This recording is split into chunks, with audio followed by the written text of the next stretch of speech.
Thank you. I am really delighted to be here for so many reasons. I wish we didn't have this problem, but since we do, I'm delighted to be in this panel. And I look forward to the day when it doesn't bother me if a minister in the government doesn't shake my hand. That's perfectly all right. But I would like for the minister to sit down and talk with us. And I think that's the next step that needs to happen. And I think that's the way we can move forward. The question of who is a Jew really goes back to the question of what is Judaism? And so I'd like to just say that for me, the basic understanding of Judaism is that there are values that are included. And those values include kavod habriot, kavod ha'adam, dignity, human dignity, kavod hager, respect for the convert, and even, I would say, ahavat hager, love of the convert.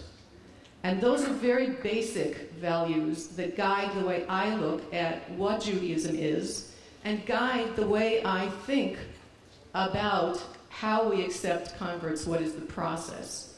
And as a conservative Masorti rabbi, I have accompanied many Gerim, many converts on their journey, both here in Israel when I was a rabbi for 10 years in Beersheba, and in the United States for the past 10 years. And I have witnessed the joy and the gift of their contribution to our people. If the recognized Orthodox conversion courts in Israel and elsewhere would accomplish the goal of welcoming Gerim as they should, so be it. But the fact of the matter is that in the current configuration, that is not happening.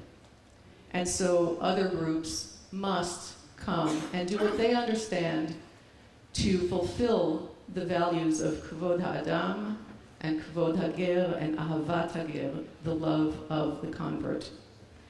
Our process as conservative rabbis includes significant time of study of Torah and mitzvot, significant time of being part of Jewish community and life, study of Jewish history, of Bible, Hebrew language, even if we're not in Israel, prayers, rituals, holidays.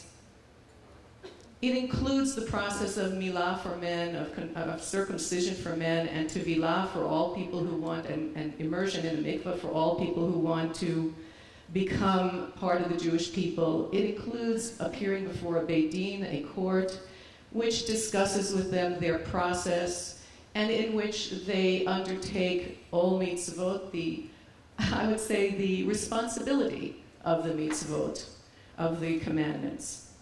And that is our way, but that's not the only way in, because if you look at the ancient sources of the Talmud, you'll see that the rabbis from ancient times, in the Tractate of Yevamot, you'll find it, for instance, disagreed on how you enter the Jewish people. Some said, you do need immersion, and some said, you do need circumcision, and others said, well, you know, if you don't have it, you could still come in if everything else is okay. And then the majority said, no, you need both. So we've had differences then, and we continue to have differences now, and that's okay.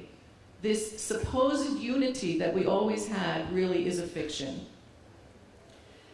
I would just like to say that also in those ancient Talmudic sources, we have teachings that show us that in those times, the rabbis would say, if a convert comes, a prospective convert comes to us, and the quote from the Talmud is in the present era, we tell them that don't you know that nowadays Jews are oppressed, Jews are downtrodden, and so on and so forth.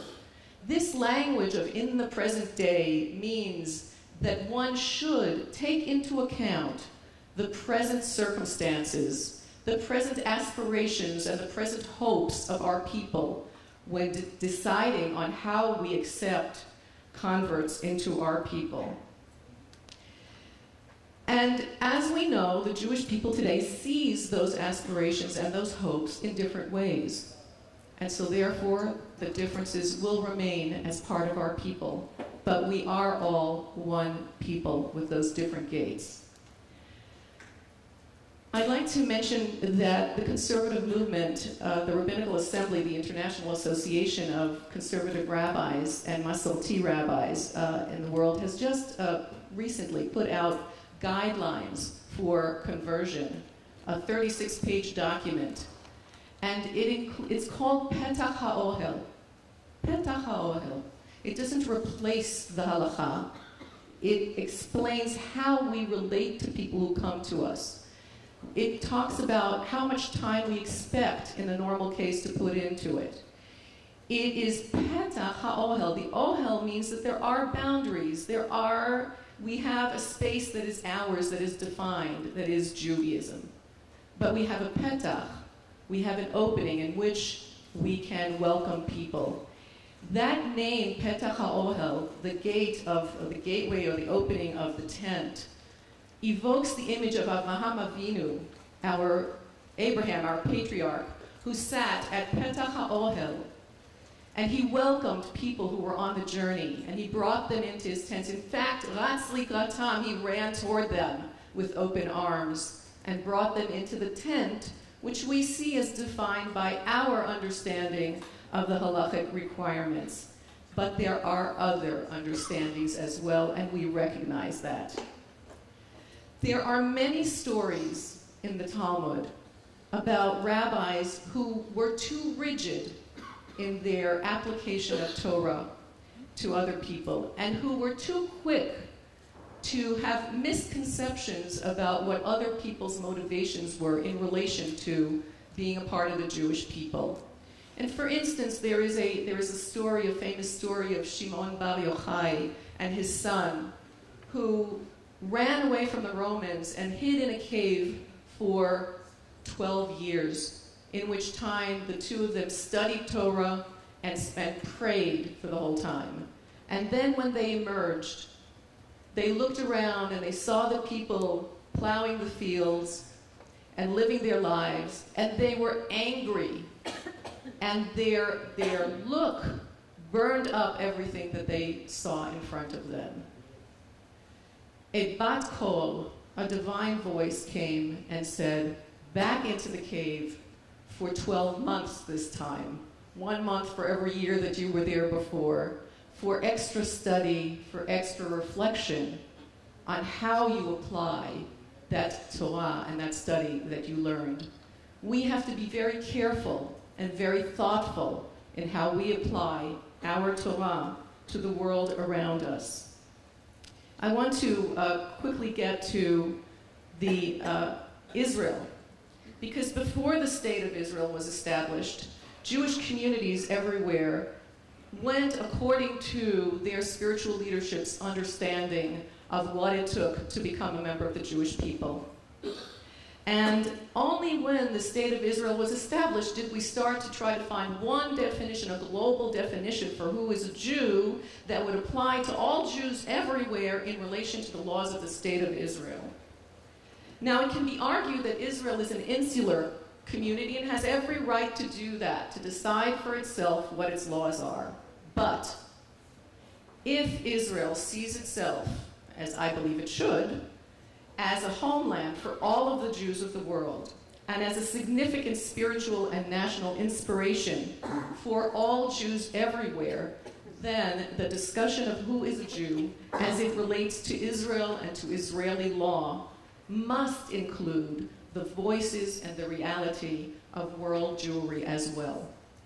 Practically speaking, Israel not only presents itself to world Jewry as such a center, but it also relies, and rightly so, on world Jewry and to a tremendous extent on American Jewry for support in Israel's ongoing struggle to combat the ever-growing delegitimization campaign that seeks to undermine the very existence of the State of Israel.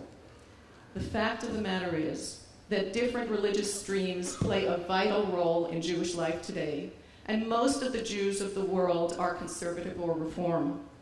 Strong Zionist support abroad comes from conservative Masorti movement and from people who resonate with a vision of Jewish and democratic Israel. And it is a fact, I believe, that the conservative Masorti movement is the Jewish group that does the vast majority of conversions nowadays. Lack of recognition of our converts and those of the Reform movement as well as part of the tapestry of Jewish life and community, both in Israel and abroad, is a recipe for disaster and for divisiveness among the Jewish people. It is a strategic threat just when Israel is facing such a strong campaign to delegitimize her existence. Political realities being what they are here, perhaps it should be the Jewish agency for now that unites the various Jewish constituencies in discussion and in action and houses conversion courts from each of the various streams under its umbrella and provides parallel options for marriage and dissolution of marriage for those who convert through those courts. I am convinced that if we put our minds to it, we can be creative and we can work together, even with our differences, for the sake of those who want to become Jews, for the sake of our people, for the sake of Israel, and for the sake of God. Thank you.